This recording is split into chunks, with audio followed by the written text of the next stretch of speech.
We are now in the Detroit area at TurboTech, one of USBC's coaching and regional development facilities with USBC Go coach Lou Marquez. And Lou, you have a system to help bowlers get lined up quickly to get a read of the lane pattern. It's a 7-shot routine, I believe. Can you explain it?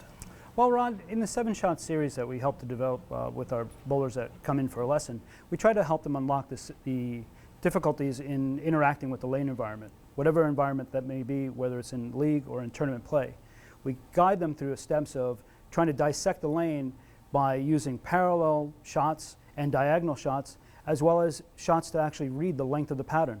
This way it helps them find a starting location and a sweet spot on the lane. So a lot of times bowlers go into a preconceived notion of what the lane's going to do, where the shot's going to be, and their mind's already made up and they just hit that one area. So this system actually is a systematic system that you can unlock what the lane's going to tell you what you need to do to be able to score. Is that correct? That is correct. 98% of the bowler population, tries to assume their will on the lane and then make adjustments from there. Sometimes it's for their benefit, but sometimes for not. So what we've decided was to try to come up with a system that kind of makes things, white and black, just kind of frees up the gray stuff. So instead of bowling your first game and thinking you're having a good look, and then all of a sudden you're lost, and all of a sudden the field just lapping you or taking off, and you have a better idea of where you need. You call it the sweet spot. What is the sweet spot? Well, the sweet spot is that location down lane where the break point can be found for a given length of pattern. It'll be revealed when you find the right location for your ball reaction. We'll look at the volumes of the lane. We'll also look at the length, and we'll look at the diagonal move based on your physical game and your rev rate to kind of see how to interact with it for the long period of 3 games or tournament play. So a lot of times bowlers, you said over 90%, a lot of bowlers go in with a preconceived notion of what the lane's going to do. We always say read the lane, but really the lane talks to you. It's dependent on you. You need to listen to what the lane's telling you how it wants to be played. Absolutely. Most bowlers, like we said, they assume their will, but if you ask these 7 key questions to the lane can't lie to you. It really reveals the truth of what's out there. It measures the topography forces that are invisible on the lane. Also takes in consideration of how the pattern develops over time with the countless amount of bowling balls that are traveling down the lane. And you're basically interacting with it live as you're experiencing the transition from shot to shot. Okay, well, let's take a look at Lou's 7-shot system to dissect the lane to see where the sweet spot is.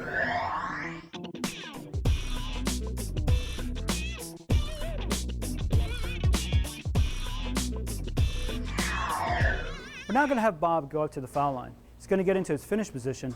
He's going to swing his arm with a little bit of revs. And what we're going to look for is the change of direction of when the rotation finds the friction at the end of the pattern distance.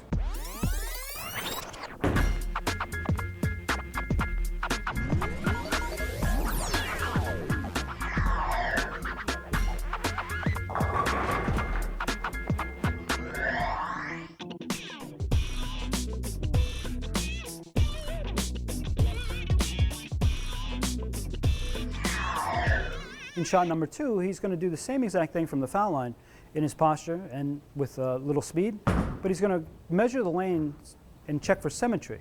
He's going to see if the pattern distance is the same from both left and right side.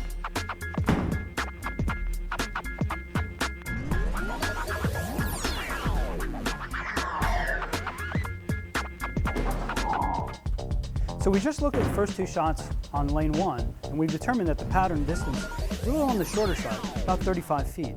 We're now going to have Bob actually shoot some shots of the same type, shots 1 and 2, on the lane 2 to determine what the length of that pattern is and compare the 2 side by side.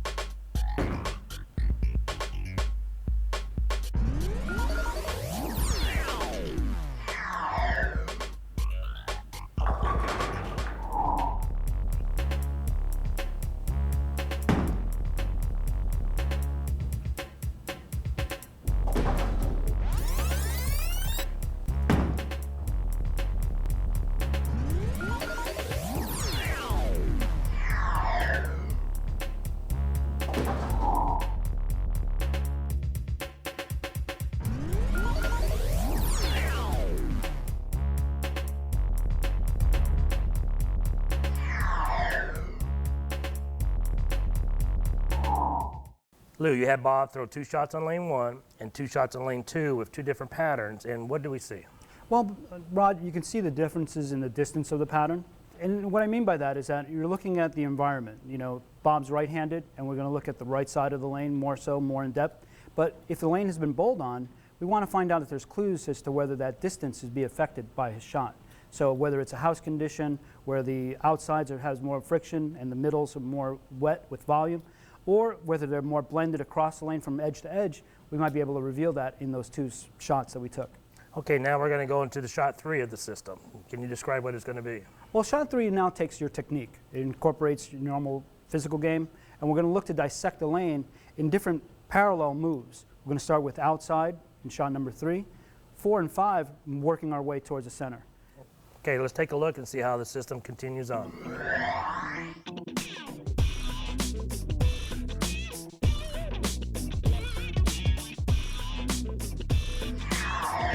So we're now going to have Bob roll shot number 3. He's going to go parallel up the lanes, and we're going to actually measure the forces of the outside zone of the lane.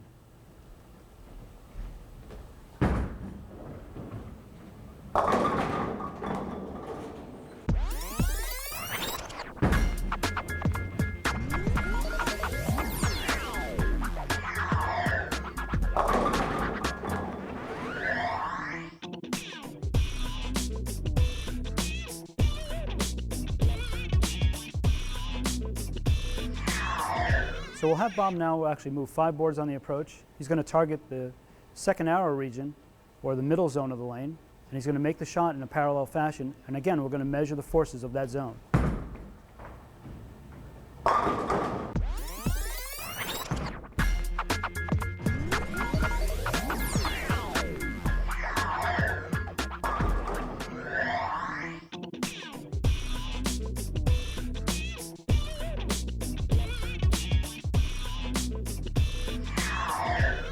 So again, moving 5 more boards, he's going to play the middle zone around the third arrow region, and he's going to check the friction and the environment in that region.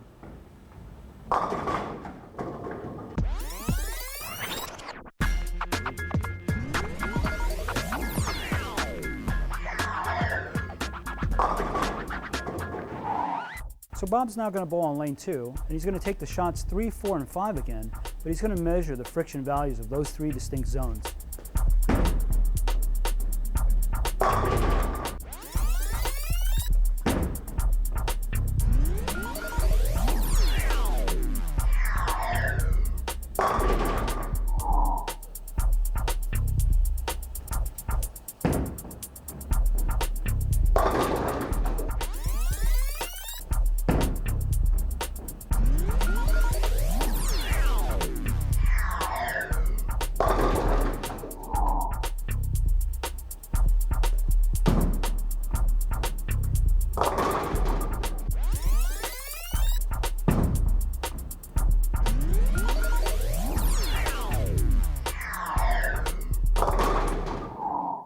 So Lou, now we had Bob throw 3 shots on the left lane, going parallel up the lane, and 3 shots on the right lane with the 2 different patterns. And what did we see? Well, you know, from a starting point in dissecting the lane, you can see actually that the patterns have possible starting points, but we really have to ask more defined questions of the environment. Again, what we're trying to reveal is the sweet spot. And when the sweet spot is really revealed, we'll find that there's multiple options of attacking that zone and actually having a good starting point to transition into games 2, 3, and 4, or whatever, how many series of games you're bowling. So we're only 3/4 of the way through the system. And we've seen striking on the outside on the left lane and strikes on the right lane on the outside. So a lot of bowlers in practice think, I found the shot, and then they just camp out there and stay there, when they really haven't found out the true identity of the pattern. And that's typical of what we'd find in a house condition. You find multiple angles of attack that you can, start off with. But in actuality, if you're bowling in competitive environments, you may get stumbled a little bit in using that system. And again, we'd never want to assume our will on the starting point. We want to ask as many questions as possible and dissect the lane appropriately to reveal that sweet spot. Okay, so let's look at the next 2 shots on this system.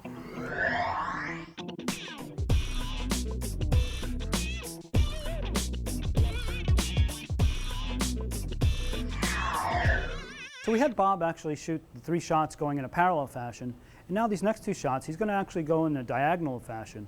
He's going to go across the grain of the lane, going from second arrow out and from third arrow out. But we're going to measure the forces of the environment and see if we can actually use his physical game to attack the lane in that fashion.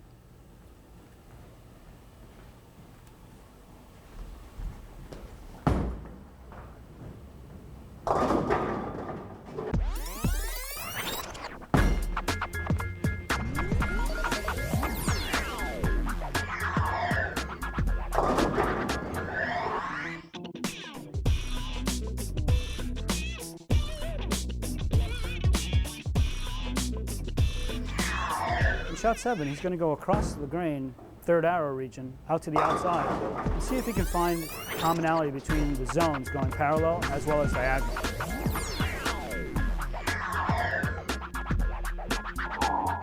We're now on lane 2, and we're going to have Bob roll a shot or across the second arrow in a diagonal fashion so that he can measure the forces of the friction of that environment.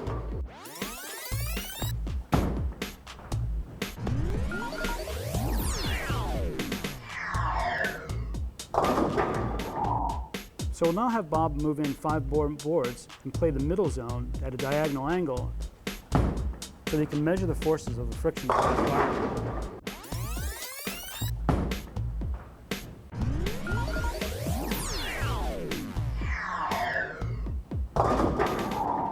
Lou, now that we had Bob take 7 shots in both lanes in 2 different patterns, we dissected the lane to get an idea where the sweet spot of where we want to play.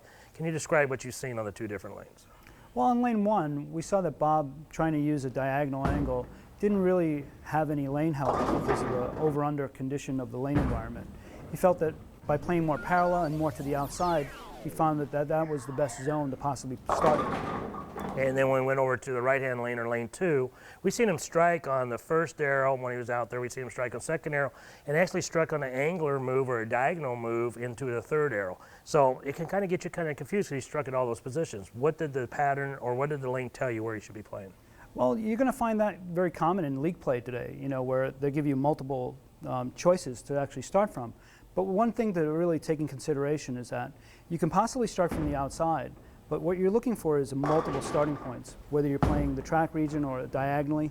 If the sweet spot is revealed, you're going to find that you can get to it from many different angles, and that's more defined. And we can actually see it in the quality of a strike. Okay, so what you're looking at, even though he struck on the first arrow, struck on the second arrow, it wasn't really dramatic, it wasn't really strong. And when he got into that third arrow, we really seen something there. The ball had a lot more energy in there. He probably could stay there quite a bit longer and not going to be tricked into a false shot, so to say. And that's pretty typical of a house condition. You can get sucked into a false starting position and then find out that you have to make a big jump or a big, huge transition into the lane, and usually you're trying to catch up with your score.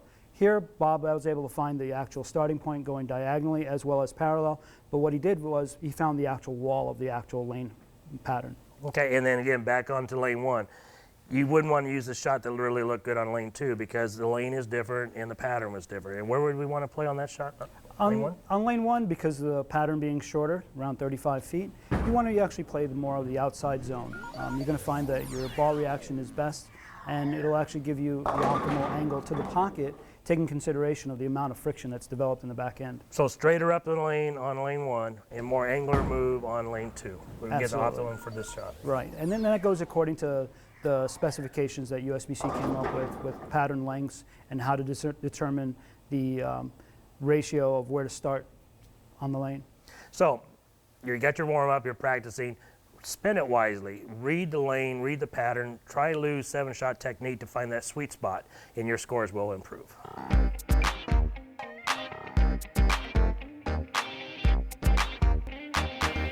Lou, one of the tips I think we want to get into is eye dominance. As coaches, we see eye dominance with our players, and it goes from the left eye versus the right eye, right-handed players versus left-handed players, and they'll see the lane differently than we do as coaches. And it's critical a lot of times about how they play the lane or how they line up. Absolutely. Not only personality goes into eye dominance and investigating how a person thinks or interacts with hand and eye coordination, but in bowling, I look at it primarily in looking at the setup. I look at how that influence of the eye dominance can influence how accurate a player can be. Now, there's several ways that you can find out their eye dominance, right in the stance, and find out what their dominant eye. And I think a lot of players out there don't know whether they're right eye or left eye dominant. And that's true, and we've seen from countless videos, you know, that a certain person is uniquely either more left eye dominant or right eye dominant. And when you ask them, you know, when they're looking at their target, what are you looking at? And obviously they may miss in or out depending on their eye dominance. We'll find that it can be a considerable number, any range from within one board to as much as 8. So let's take a look at how we can measure to see what your eye dominance and how it affects your stance. So we're now at our next player, Sasha, and we're going to look at eye dominance. And we're going to look specifically at her typical eye dominance and determine whether it's left eye dominant or right eye dominant. So Sasha, what I want you to do at this little test that we're going to perform on you is create a circle with your index finger and your thumb. Place it about a foot, foot and a half away from your face. And we want you to look at the number 1 on the masking unit. And with the number 1 enclosed in the center of the circle, what we want you to do is close your left eye and see if the number is actually staying in that center of that circle. And close your right eye, please. Does it still stay in the circle? No. No. Okay, so what we've determined was that we can actually see the dominance of the eye and keeping the focus internally into the circle, looking at the object in front of us.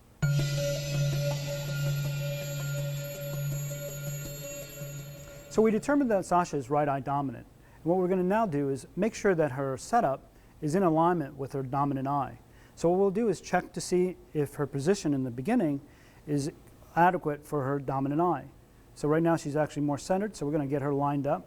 We're also going to make sure that her spinal tilt is in the right location, making sure that her dominant eye is over the ball. And that should be a good position for her to start with. With Sasha's alignment now set, what we're going to make sure is making sure that hand and eye coordination is set. So she'll actually swing the ball, keeping it underneath her dominant eye, and deliver it down the lane to her target. As we've seen with Lou and Sasha, demonstrated how to find out your dominant eye, how it can affect your setup and your swing. Do you see this problem with other students that come in here about the dominant eye, not knowing what their dominant eye is? Well, pretty typically, that's what we find with a lot of beginner bowlers that are just learning the setup technique, whether it be from a beginner coach or someone instrumental in their life. But what we find is that some of the old techniques are kind of being influenced in their decision in the setup, where the ball placement may be a little bit further away from the center of the body, not incorporating the dominant eye. And what you typically see is some kind of a loop or a swing being developed because of that factor. You'll hear coaches too and students complaining, I hit my mark, no you didn't hit your mark, that debate going back and forth. They're looking at a different angle and their eye dominance is going to influence what they think they see or what they think they hit. Could be different things. And again, it's whether you think you hit what you're looking at, that's the important thing, whether it actually crossed the actual board or not. So again, knowing your dominant eye is very crucial for setup, arm swing, and consistency in the game.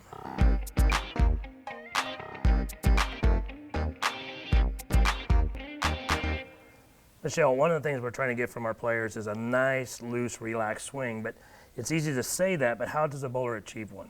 Yeah, we have a saying, swing is king, and I'll tell you, a lot of that goes back to the start and how we set up in the stance position and how we actually begin the swing. I kind of liken the stance to that free throw shooter in basketball, where when they're at the line doing that shot that they're about to do that they've done thousands of times, they try to get themselves nice and relaxed rather than be real rigid to create that shot. So in a stance, if we're all muscles tied, all locked up, it's virtually impossible to have that nice, loose, relaxed swing. So it is basically you have to have it in the stance and the start to have this loose swing. That's right. And one of the tips in the finish position, we talked about the athleticism being in the strength of your legs. Well, in developing a nice, loose arm swing, the athleticism is in being able to relax your arm. And we'll show you a couple ways that you're going to be able to do that and effectively move the ball and keep your arm relaxed. So let's take a look at a few key measures or drills that we can show you in your stance to have that nice loose swing.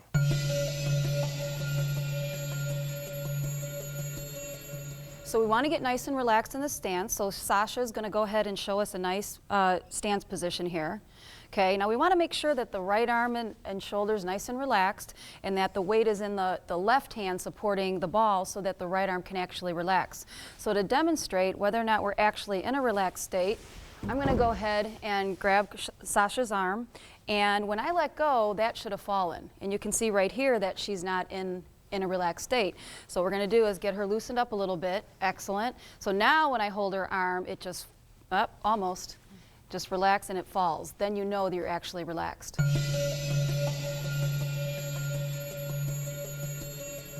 So now that we know her arm's nice and loose, she's got the weight in the left hand, The one other thing we want to talk about is that when she actually takes her step and pushes the ball forward, that the weight is still retained in that left hand, so her right arm is still as loose as it was in the stance. So one thing we can do to check that, I'll take the ball, is again, we're going to make sure her arm's nice and relaxed right here. Excellent. So when she pushes the ball forward right there, it shouldn't lock up like that. You want to be sure right at that time that the arm's still loose enough to fall. And that's why we want the weight in the non-swinging left hand. Okay, so you can see here that Sasha has no support from that left hand, and the right arm is bearing all that weight, making that a very tight swing.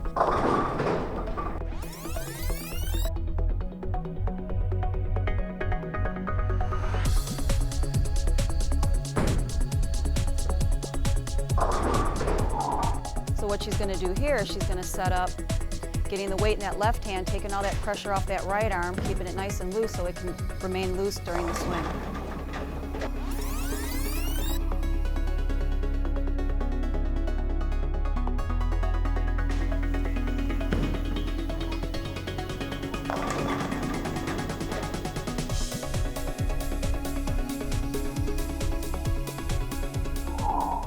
So Michelle, we had a few demonstrations of some tips to help a player get that loose swing at the start. And again, in our sport, if you don't start right, it's impossible to finish right. That's right. I mean, she did a great job getting the weight of the ball in that left hand, pushing it out and keeping her right arm relaxed. And on the shot that she did that, she was able to be in nice, strong balance at the end, very athletic position, whereas when she was real tight, she literally pulled herself off balance. So the finish position looked really good once you got that swing loose, and it all came right to the very start.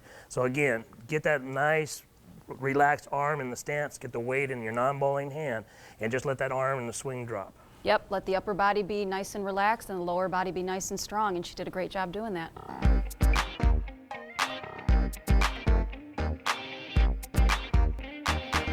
Lou, you give quite a few lessons here at TurboTech, and same thing like we see at the ITRC, we get students that coming in and they're always trying to fix their timing, but they're not really understanding what timing is, what is critical. Where would you say the critical point in a person's timing, where would you say it's related to? You know, Rod, I really don't look at the timing as being more of the synchronization of the start so much, but more effectively more of the power step, or what some people call is the pivot step. Okay, so the step before the slide, that one step, sometimes referred to as power step, we refer to pivot step, but we're talking about the same step. Absolutely. And, you know, what we're trying to achieve is biomechanical efficiency, really, as a bowler.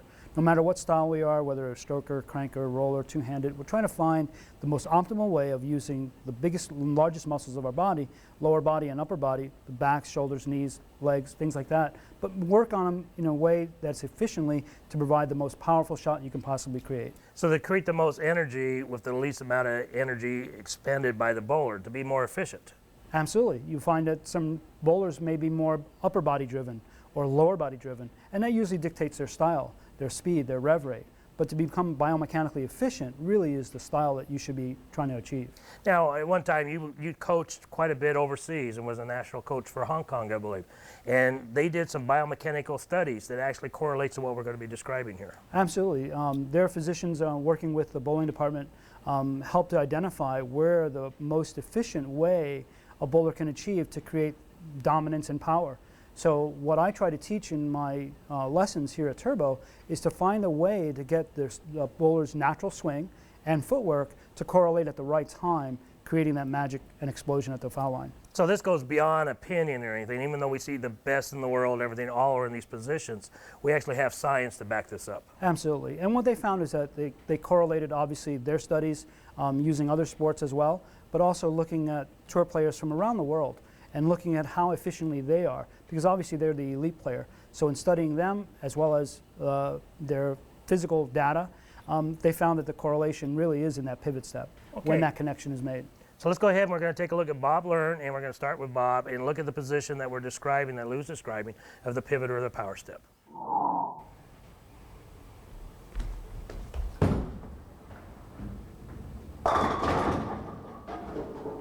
So we're now going to put Bob into the position where we kind of look at the pivot step or the power step as we described and get an understanding of where that position is for this bowler. So what we're going to find is that the ball has actually achieved the highest point in the swing, and the right foot for his power step is at its maximum compression point. You're going to find that the flexibility of the knee is ready to transfer the energy to the left leg and actually get into the slide at this point and drive that energy forward with the thrust of that motion of going through the lane. As we see with other players, we can identify that the peak of the top of the backswing is achieved at the same time as the compression of that right step for this bowler. In this model, Chris Barnes, you're going to see that the inertia of the ball's movement going up or down is at its peak. It's actually at a stationary point, and he's going to enter that pivot step or power step, and that the energy of the body now, the lower body compressing and the upper body, is going to actually create the power to drive that swing in to the finish and actually create maximum rotation with maximum speed potential. In this next example, you're going to see a higher performance athlete with a much higher backswing, but achieving that same point where that compression state with the right leg is at its maximum potential, and you can see the swing actually at its highest point. And in this next illustration, we're going to show a female here, Deandra Esbaby, and look at the actual movement of her technique and see how that is influenced by that power step. We're going to look for the peak of the top of the backswing and how that's correlated with the power step in here, and actually watch that transfer of energy as she pushes and drives to the finish, and watch that momentum and inertia actually create the swing and the speed and release. We're now going to look at Shannon Pulowski, and we're going to look at her physical game, in which she enters into that pivot step. As she enters that pivot step, you'll see that the ball is reaching its peak in the height of its backswing, on the backswing, and we'll actually watch that transfer of energy again, like we mentioned, and how that creates that momentum of the swing moving downwards to generate the power and rotation that's needed to actually get her ball motion at optimal performance. So Lou, we looked at several high-end bowlers, and we had Bob here as a live model of what a high-end bowler timing is at that pivot or power step. And they all get there differently, but they're all in the same place going into the slide. You know, and they're all operating at a peak efficiency, and that's the big key here is that, you know, traditional bowling, you know, or textbook bowling, you know, where we start the swing at a certain key part of our footwork, isn't necessarily the key for attaining peak performance. But what we have to identify is more of the movement of when to move the swing in correlation with the feet to achieve that match or that synchronization at the top. Because there's so many different body types, body styles. Some people have longer legs in relationship to their arms, longer arm relationship to legs. They have to start at a different time. So sometimes by traditional book, they might be starting in late or early, but really we're looking at that pivot or power step, how they get into that so they can be efficient coming out of that step for the delivery. Absolutely, you know, and you have also different styles of height of the backswing, and that's always going to correlate to, you know, when we're going to move our upper body posture and whether it's going to be more inclined or more upright. And all these factors come into play, but the key is efficiency. How do we attain the maximum amount of rotation with the maximum amount of speed so that we can use that energy for ball reaction? So, to summarize, we want to make sure we want to look at the approach as two parts, getting into the pivot or power step and coming out of it.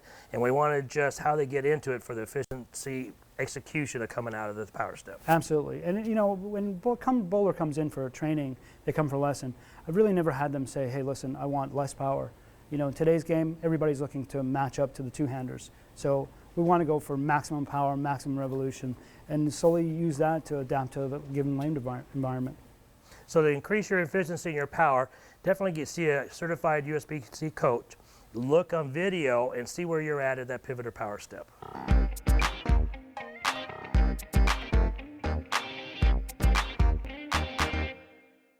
Michelle, you give lessons, clinics, seminars all around the country, and a lot of them in the Detroit area here. We talk about consistency in the modern game or bowling game, but it comes down to that finish position of having balance. That's right. You know, later we're going to talk about the start, but, you know, a good start leads to a good finish, but you also want to have a nice, strong, balanced body position at delivery. You want your upper body over your legs, you know, good core strength there. And you really just want your upper body to be for the consistency, but the power comes from your legs and your lower body. So we want to keep that upper body as stable as possible going into the finish position. And we want to be driving our lower body to create that balance and stability, but we want actually our hips and everything driving down. We don't want our upper from our waist above going down. That's right, and that's where the upper body posture comes into play. And you know, like I said, getting your hips nice and low with a good knee bend at the line.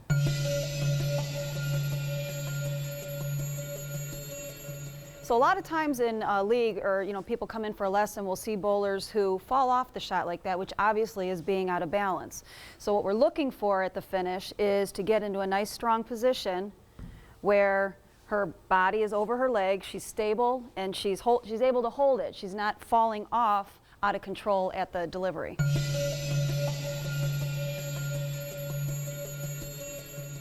Okay, so in a good, strong finish position, you're going to see not only good balance here, but you're going to notice that she turns the laces of her right shoe under, which gets her hips nice and low, good knee bend. If she puts her toe up on the ground, she'll be more upright and not as low at the line. So the key to getting nice and low is what your right leg, your back leg does at the finish.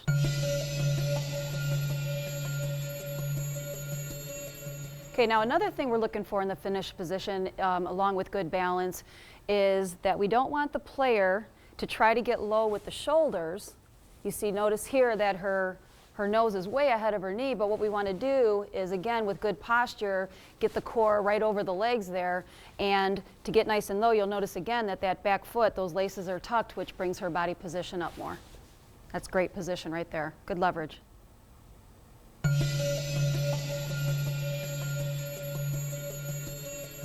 Okay, now one of the things that you can do to develop your balance is to do this drill, which is to put your step before your slide, foot forward, which is our right leg, we're right-handed, and to go ahead and slide and get your body and find that balance position and do it as many times as you have to in order to feel nice and stable up there. You can go ahead and do that again. Great. And then once you're able to do that just in the last step, then what we can do is walk through the entire approach. Go ahead and take all your steps, get in the last position again, and find your balance. And once you do that several times, you'll actually come to expect balance at the line. Now, in this good, strong, leveraged, balanced finish position, you're going to see that her hips are nice and low because that back leg, the foot's tucked, and it's nice and far from the other foot, nice and low, and the upper body is upright with good posture. So Michelle, you demonstrated several ways that we can increase our balance and leverage at the finish position. Yeah, and I kind of equate it to like a squat.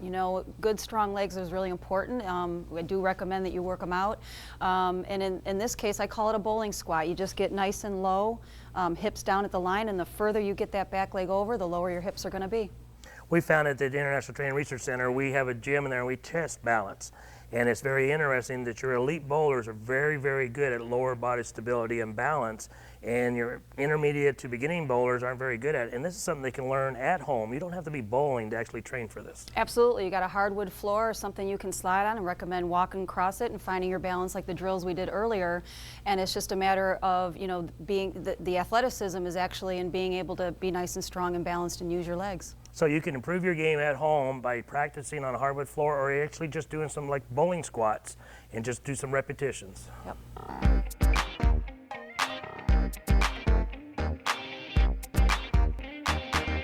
Lou, we always hear the comment matching up to the lanes, and we've looked about playing lanes and everything, and bowlers a lot of times just go out and buy another ball expecting to do something different. But the really good bowlers, the intermediate to advanced bowlers, they do something with the release. And what do they do? Well, it's more of an expansion of your physical skills, understanding more about what your physical body or your wrist positions can do to create additions to your arsenal, really. So it makes one ball seem like several balls just because of how you can release the ball differently. So the physical game virtually stays the same. It's just that fine-tuning of the release or matching up, that term gets thrown out there quite often. And then that's correct. The big key, though, is the expansion of what your versatility really can create. I see a lot of times with bowlers at intermediate to higher levels that if they just learned one new option in the release position at the release point or in the setup, that might actually create boards of adjustment room on the lanes. So you're changing the distance the ball goes down the lane or skids. You're changing the reaction on the back end and the angle just by hand position. And you're effectively changing energy is what you're doing. And that allows the bowler now to match up as the lane transitions. Because the lane's evolving, so should the bowler. Okay, so let's take a look, and we're going to get Bob up here. We're going to do some demonstrations. There's many different positions of the release. Some of the best ones are obviously using the neutral position, of which most of us already have.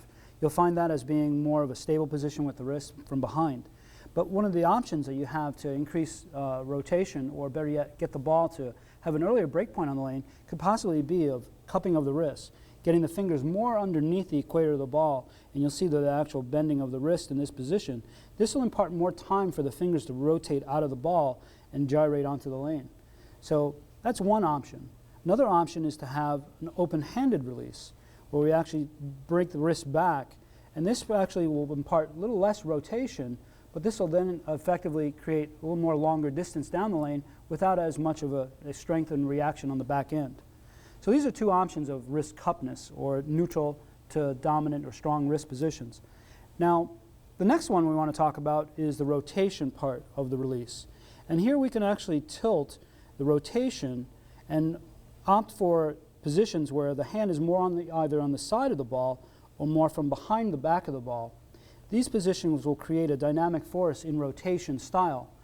So you'll see the angle open up more as we actually rotate the wrist around the side of the ball, creating more strength of the back end reaction. So if you're looking to create different dynamics of release, these are some multiple options that you have with wrist cupness as well as rotation. And any option here could find the best match or solution to compete on today's given lane condition.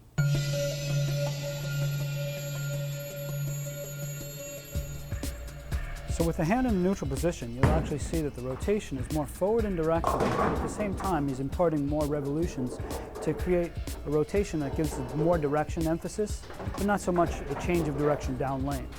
This is good when you're matching up to conditions that are more problematic and more sensitive to left to right diagonal moves.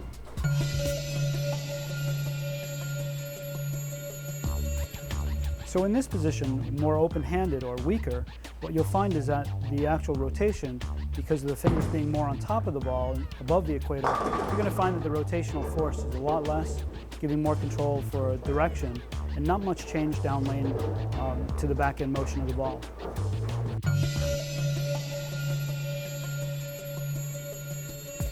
So with the wrist in a much stronger position, we're going to actually see more time and more emphasis of the actual fingers orbiting through the ball, creating more rotational force and a much stronger change down lane. This force is good when we're looking for opening up the lane or trying to use more of a diagonal rotation to get more emphasis of a stronger back end reaction.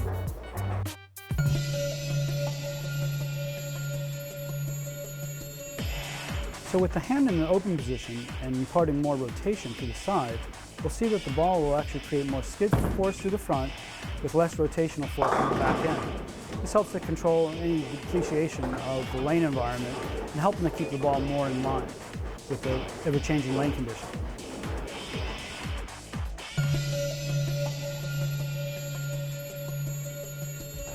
With the wrist in a stronger position and imparting more side rotation at the release point, we'll see that the ball creates more skid through the front, but also a huge dynamic change on the back end, creating the ball's movement from the break point from right to left with a stronger entry angle.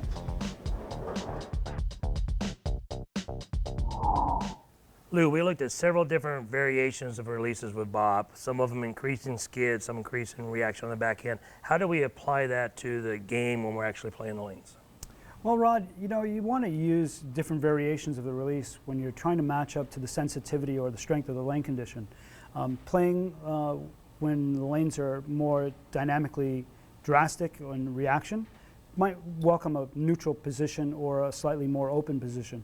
This way you can impart more forward direction of rotation to match up to the sensitivity of the back end. So like a shorter pattern with a high volume, we don't want to have a reaction that's very drastic down lane. We want to actually smooth the reaction out. So we probably want to get a little weaker, a little more up the back. Absolutely. Again, we use a saying here in the training center. It says, when there's fire, bring water. Never try to utilize, more friction or enhanced reaction when the environment's very drastic. And as a player starts moving away from the head pin, for a right-handed player moving farther left and sending the ball more away from the head pin, then they're going to have to get a little bit more reaction on the back end to make it recover. Absolutely. The direction of the ball through the front part of the lane is actually going through a bigger chunk of the oil volume, so it's going to create a stored force of which enhances the reaction of that energy. So you're looking for that energy to release at an optimal angle to then change direction on the back end. Again, it's just opening up the trajectory to get the match of the angle to get to the pocket. So the key here for the bowlers is be able to practice these different releases, be able to repeat them, and be able to know when the right time to use them. So it's all about matching up as we started the whole segment. Absolutely. You know, the lane goes through a transitional force, you know, from frame one or league practice to the very last shot. So the bowler should be able to work their versatility to adapt to an ever-changing lane environment. So you just don't want to have a static wrist position no matter where you're playing the lane. You want to be able to adjust your wrist position depending on where you're playing the lane. Absolutely. That's the best versatility that a bowler can impart to the lane condition to stay ahead of the curve and keep the scoring pace equal.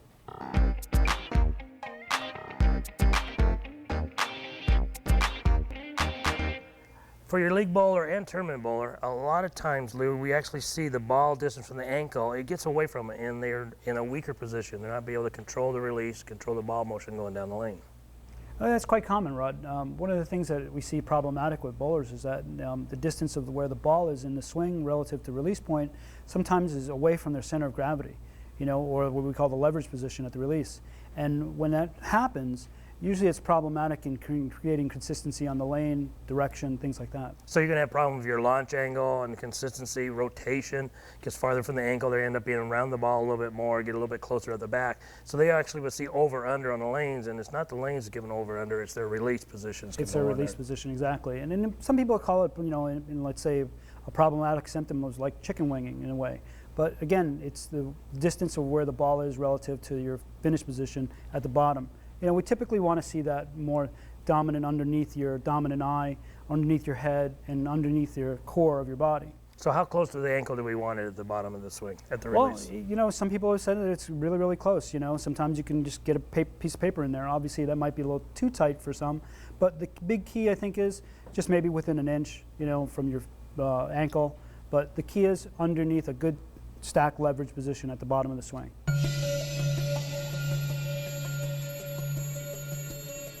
In this example, we're going to show how the ball and the distance between the ball and the ankle or the ball and the knee is actually creating too much of a space away from the bowler's core or center of gravity. This position can kind of create havoc in direction and control and create problems when trying to direct the ball down lane.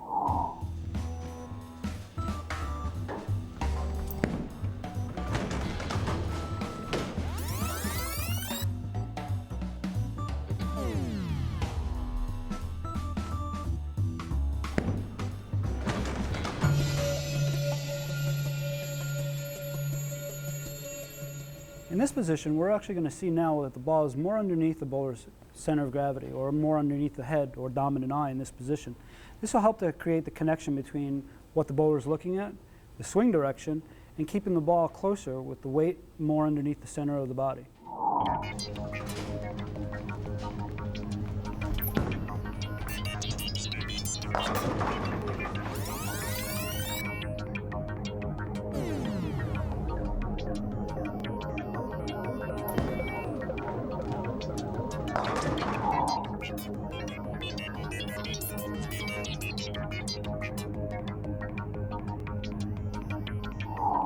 As we've seen, Lou, it's critical for a good leverage position, the release, to get that ball close to the ankle, underneath our head and shoulder and our dominant eye, so we can have as much energy as possible transferred to the bowling ball. And that's true, Rod. You want to keep everything consistent. You want to keep the swing direction and the accuracy in tight with the dominant eye, like you mentioned. But again, think about it from a different standpoint. You know, which one's easiest? Having weight, you know, away from the side of you. Think of it like queuing up at an airport. You know, you're taking your luggage by the side and you're trying to move up on the line, or is it easier having it close to you? Obviously closer. And with any heavy object, you want to keep it underneath your head. So it's going to be, you want that bowling shoulder to be slightly lower. We want to kind of, they call it drop of it slightly lower. We want that arm coming down to our ankle, a slight angle into our ankle, so we keep that ball underneath our core of our body. Absolutely, and that keeps the direction of the swing in tight and in consistency with the direction of the vision and the target on the lane. So you want to get that shoulder down, you want to get that ball next to your ankle to have a strong leverage release.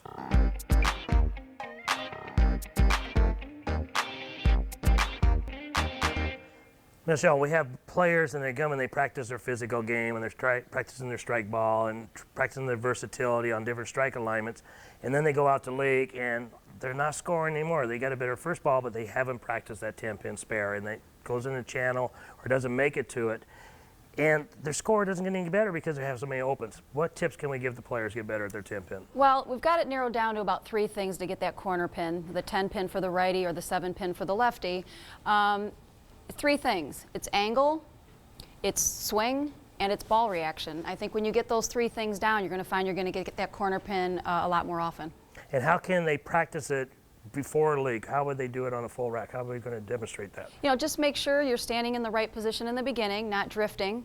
And you know, shooting, we'll talk about what targets you're going to use here, and just making sure that you like your line there, because half of it is being comfortable in the beginning, and then you'll feel like you're going to get it.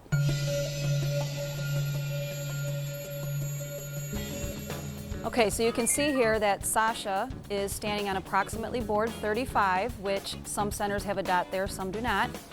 And she's looking approximately 17, 18, which is between the third and fourth arrows, counting from the right because she's a right-handed player. And that forms a nice angle to the 10 pin. Now the key here is that she wants to make sure her shoulders are facing the 10 pin, okay, lining her swing up. However, when she's walking to the line, she wants to walk straight, ending on the same board that she started on. And up at the foul line, there is actually a dot there.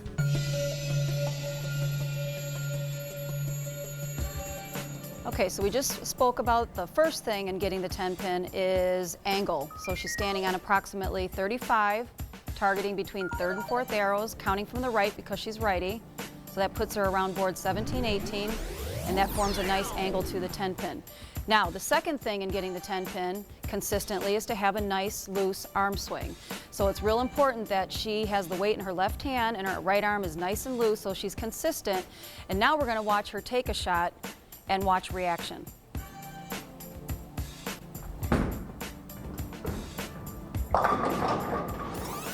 Now you can see there that that ball hooked way too much to get that 10 pin. So now we're going to talk about what we can do for that.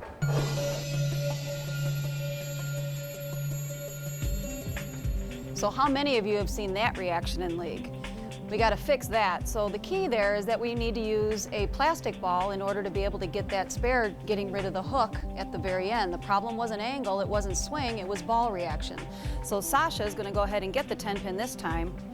But wait, Sasha, you have the strike ball in your hand. Let's try it with plastic and get rid of that back end reaction. This time you can get it.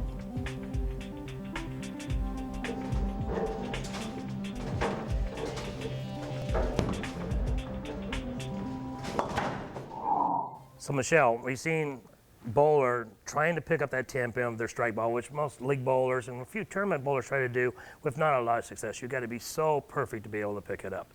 That's right. And you know, when it comes down to the 10 pin, you got to get comfortable making it because you leave it most of the time, or for you lefties, the 7 pin. So we've got to get competent at them. And by the way, that's where confidence comes from, is becoming competent. So we showed you how you can practice these, you know, getting the 10 pin. And you'll notice that when she picked up the plastic ball and got rid of that, you know, reaction on the back end, that she actually had more room for error at the arrows. And that's the whole key here, is not being perfect, but creating room for error with having a good angle, having a good swing, and using a plastic ball to eliminate reaction. So we create a room for error, so we can actually make a little bit of mistakes as long as our swing is nice and loose, our angles are right.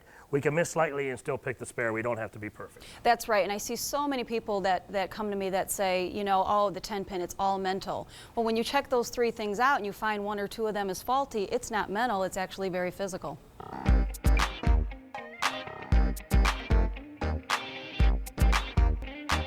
We're in the Detroit metro area at Aleta Sills Bowling World with coaches Michelle Mullen and Aleta Sill. And they also have your bowling coach.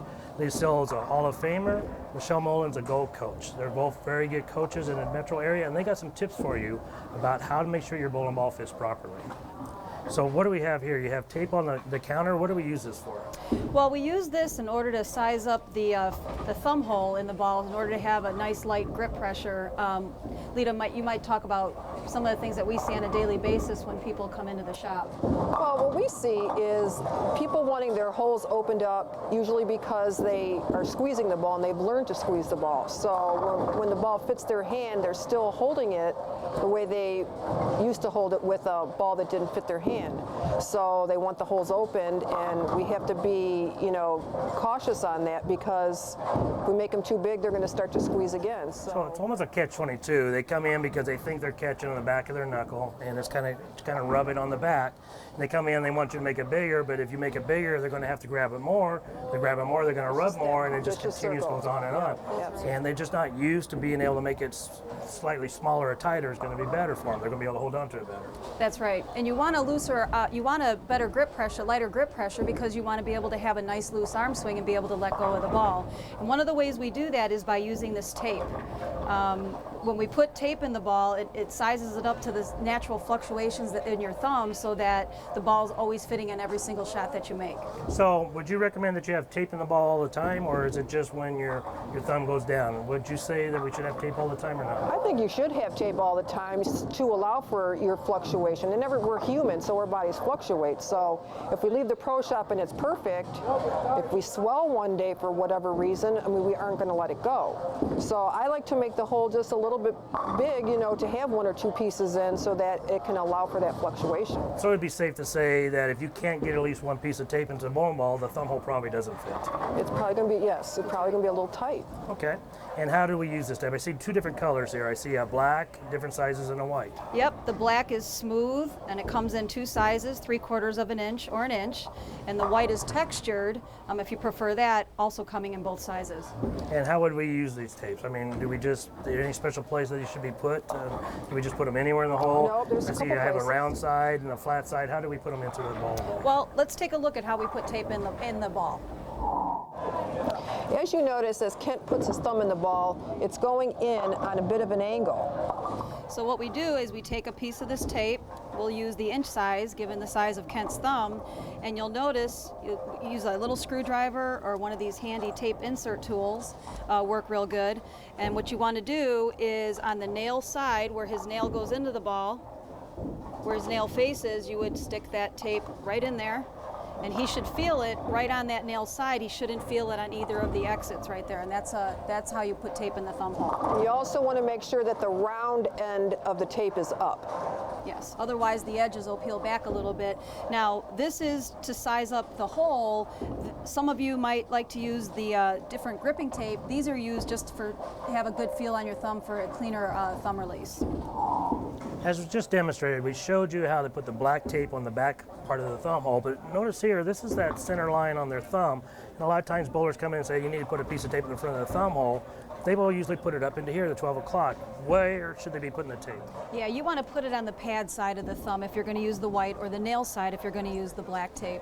And again, the thumb goes in on a little bit of an angle, so it's not in the direct front side of the hole, but front to back, nail to pad side.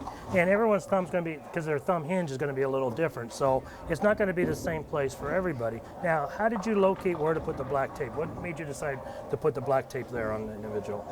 Well, we lined up Kent's thumb, and his nail was right, like as you drew this line on that oval part of the thumb. So you want to make sure that their fingers are in the ball in alignment, and then you're going off the nail back. And then if you go a completely opposite 180 degrees, that's where we would want to put the white tape or the textured tape. Correct. So we do have black that is slick, and then we have white, which is textured. You put the black in the back, so I guess you put the white in the front? Yeah, because the black is nice and smooth, so that allows for a nice clean release. And then if you like a little bit of texture to hold onto the ball, you would put that in the front side. I probably wouldn't put any more than one piece of white in the front, because technically that could change your span. So one piece in the front, and then the rest should be done in the back with the black tape. Yeah, since been bowling a long time, and inside of the bowling balls used to be very rough, so we always just would put tape in the back of the hole because we could hold on to the front of the bowling ball because of the core. And now we're putting these thumb slugs in, they're very slick, so generally you want to have some texture in that front so you can hold on the ball. If something's slick, you're going to want to grab it, so that's why we're going to put that piece of tape in the front of the thumb. Different widths. How do you determine which width you're Just going to use? depending on the size, size of your thumb. If you're a little bit bigger, men generally use the 1-inch tape. Women or men with smaller hands would use the 3/4 inch. Keep in mind, you can always cut the inch tape down to 3/4 if you wanted to, do that. So you're looking at the thickness of their thumb and want to make sure it covers the whole pad. And you want to make sure it's not rounding around the around hole. to the exits. You want to have nice and clean area on the exit so that you don't get any drag. And if you had to put more than one piece, how would you put a second piece in or a third piece? You would just layer it down, so the next piece would be just a little bit lower so that you could easily wedge it out with a sharp edge, which again the screwdriver has, or this tape insert tool has that sharp tip that you can easily wedge a piece out. So you drop it down just a little bit so you can pop it out or put a new piece in. That's right. Now I've heard the stories. Wow, I have 4 pieces or 5 pieces of tape in my ball. What would you recommend is too much tape in a bowling ball? I think too much tape is when you can't get your thumb in it anymore. But you know, having 3, 4 pieces of tape isn't a bad thing because your hand's fluctuating. In my opinion, when you're getting into 7, 8 pieces, maybe we should shrink the hole down a little bit. So the 7, 8 pieces all the time, but Right, for some correct. people, their hands expand or contract quite a bit, so it might be 7 one time, 3 the next time. And stuff. Then that's okay. But when it's a consistent 7 or 8, I think that the hole's a little bit. And I would recommend that at any given point in time, when you're at your most swollen moment, have at least 1 piece of tape in there so you still have somewhere to go. And this is all to retain the same type of grip pressure whether your hand's up or down is what we're trying to achieve. Absolutely, because that allows for a nice clean release, which helps your carry, and for a nice loose arm swing for your consistency and your accuracy. Michelle, Alito, any last tips that you could give the consumers out there, the bowlers out there about the use of tape? I would say never give up a shot. When you feel like your thumb is shrinking, get a piece of tape in there. You never want to give up a shot because you don't feel like putting one in. It is crucial that you have that tape in so that we can have that good clean release all the time. Right, and for me, it's a red flag when I'm coaching and I ask, my player, are you using tape? And they say, no, I never need it. Clearly, they're in a situation where they're just changing their grip pressure to adjust to the ball rather than adjusting the ball for a constant grip pressure.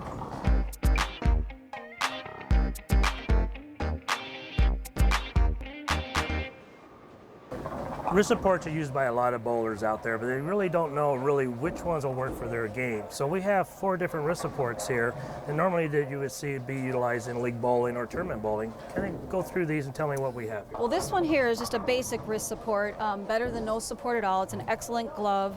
The thing when you're wearing this one is we do recommend that you straighten out the back one. That's the one that we're trying to use to keep your wrist firm, and then the way it's packaged when it's sent is they bend them backward, they fit easier. But we want to straighten that out, and I highly recommend you take out this front piece of metal because then the ball will sit on your palm a lot better and it just feels better to hold. And then you still would get the support of the back metal because we don't want to break our wrist back. So if they're using like a house ball or something that doesn't fit them, then it's okay to leave this piece in there. Yeah, it's not going to hurt anything. But if you actually get the ball to fit your hand, you probably want to take it out. And if you do want to use this piece, you want to have the support, you probably want to make sure you bend it so it fits your palm across here. You can manipulate a little bit to fit your palm, but again, get a professionally fitted bowling ball. You don't need this piece on that. Yep, and then a little bit more support is this wrist guard because it actually goes further down your fingers and it's just harder than to bend back. It just offers a lot more support. Neither of these will affect your actual ball fit, so your ball won't need to be refit if you choose to wear these. However, when you get into these wrist guards, you would have to be fit with them on. Alita, what's the difference? We have these, there's kind of this is a leather one and this is a fabric, and now we've got into some metal wrist supports. So it's kind of definitely going up a stage, so to speak. What are different between these two? Well, now we're getting into the real support in wrist guards. This particular wrist guard, you can manipulate just not only, the firmness of your wrist, but we can also change the tilt of it. So we can move this straight. We can turn it and cock it a little bit more so that we can get a little bit more rotation. We can take this angle here and bend it forward to cup it a little bit more. Also, we can break it back when the lanes are hooking. We can break our wrist back to stop it from hooking. So this has a lot of different features that you can change with your release with that type of wrist guard. So the professional bowlers, and like yourselves when you're out there competing, these are the little movements that you've trained yourself for years and years to be able to do. And now with this wrist support, someone who's bowling once a week, twice a week or something, can kind of get it locked in where they need to be able to get that particular roll. Correct. Absolutely, and I mean you can be a strong individual and still need a wrist guard just because the wrist is a very small joint and it often needs, so many of us need support. I know I bowled in my career with wrist guards. And it helps the consistency be able to repeat shots. Definitely, it keeps your wrist in a stable position and strengthens your release. Now this one, we use because of the finger and the way it's designed, it helps create rotation. So we use this wrist guard to help people learn how to hook it for the first time, and it's very effective to get people out of that backup ball where they rotate around the proper side of the ball. So Lita, when they come in and get fitted, do you want this on them? Do you want that wrist support on them when you're fitting them for a bowling ball? Absolutely. It will change your span. Anytime we strap something inside the palm here, it will make the span a little bit longer, so the ball will feel long compared to what it felt like without. So when we're getting into these big metal wrist guards, we need to have this on when we fit. So you're looking at several different styles. You have your introductory, your basic styles, trying to stop it from moving around. Next stage up is stopping the fingers from bending back, and then we get into the high performance. And again, you want to make sure that the ball is fit with the wrist support on, because if you don't, it's not going to fit when you get out there and bowl. And then you could create injury. I mean, I've seen that happen where you start getting burns on your finger because it's so stretched. You know, depending on how ball fitters fit, you know, if somebody fits on the long side, these can lengthen about, you know, as much as 5/16 3/8 of an inch. And that can hurt the tendon, so you want to make sure that if you do experiment and you try the different wrist guards, that you remember that when you change from this type to this type, or start with these for the first time, that you absolutely need that ball refit with that wrist guard on. So someone just trying to protect the strength of their wrist and prevent injury can actually create injury by not having it fit with the wrist support on. So you just don't want to grab one off the shelf, use your ball that already fits, and go out there and bowl. You need to adjust the bowling ball. Right. It's okay to try a couple shots because obviously you got to decide if you like the wrist guard, but once that decision's made, you should be refit right away.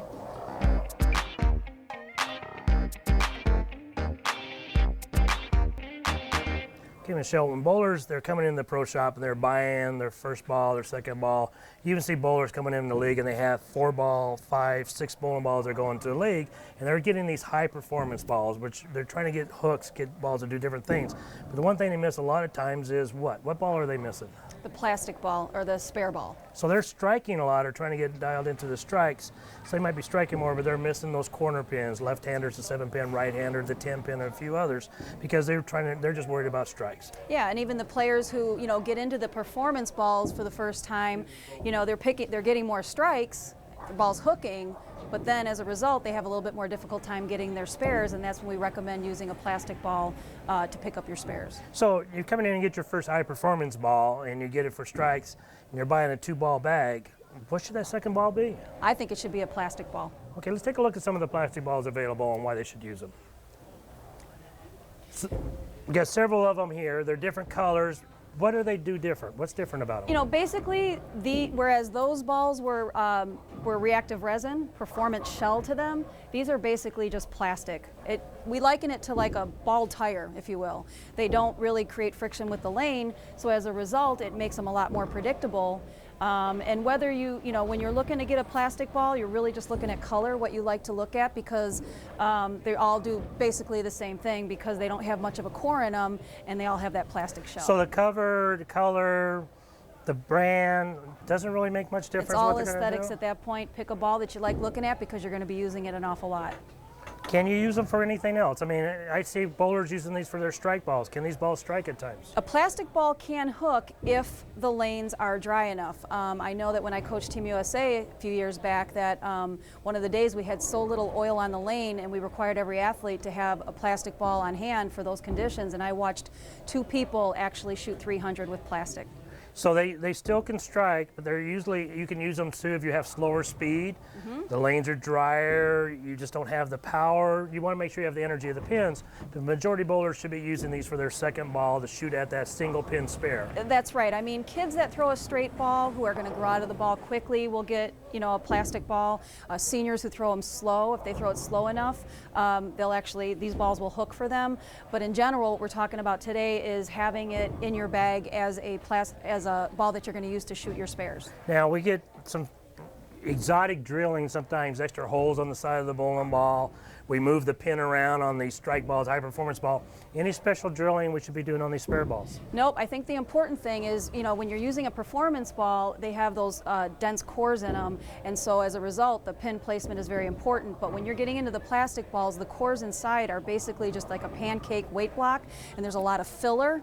So the drilling really isn't significant at all, just drill it over the label, but what is important is that it fits just like your strike ball. Okay, so it has to be an exact same fit as your strike ball. In fact, if you have more than one strike ball, they should be matching to the spare ball, because no matter what, you're going to be using that spare ball for your second shot. That's exactly right, and if you think about it, you're going from that strike ball to your plastic frequently throughout a game, and you want to know that the feel is seamless so that you're able to execute well no matter which ball you're throwing. Would you recommend these balls for more than just the corner pins? I do. It's important for the corner pins because, like we say, with the performance balls, once you start throwing the hook balls and you try to go for your corner pin, your 10 pin or your 7 pin for lefties, you'll see oftentimes that ball will hook away. And if you're not very good about flattening your wrist out to kill that roll, your answer is definitely to get a plastic ball. So start out with the single pin, the corner pins, and as your spare system advances or your game events, maybe start using on more of the spares. I'm a big fan of that. That when you have a plastic ball to shoot your corner pin, that you also think about shooting your other side spares, all spares with it, because the benefit there is on your house shot, you'll have a ton of oil in the middle, but dry boards on the outside, and when you start crossing through the pattern, it becomes very inconsistent and hard to predict how you're actually going to pick up a 7 pin, let's say, as a right-hander. So when you're using plastic and you learn how to go right to them, it just makes it a whole lot easier. So in essence, you're taking the lane and the oil pattern and everything completely out of play. All you got to do is execute the shot. That's right, and today's players bowl in a lot of different conditions and a lot of different houses. You got sport patterns. In high school bowling, you've got the kids competing in a lot of different scenarios. So this is an excellent answer to make shooting your spares more uniform. So number one tip to improve your spare game, have a spare ball. It'll be the most used ball in your bag.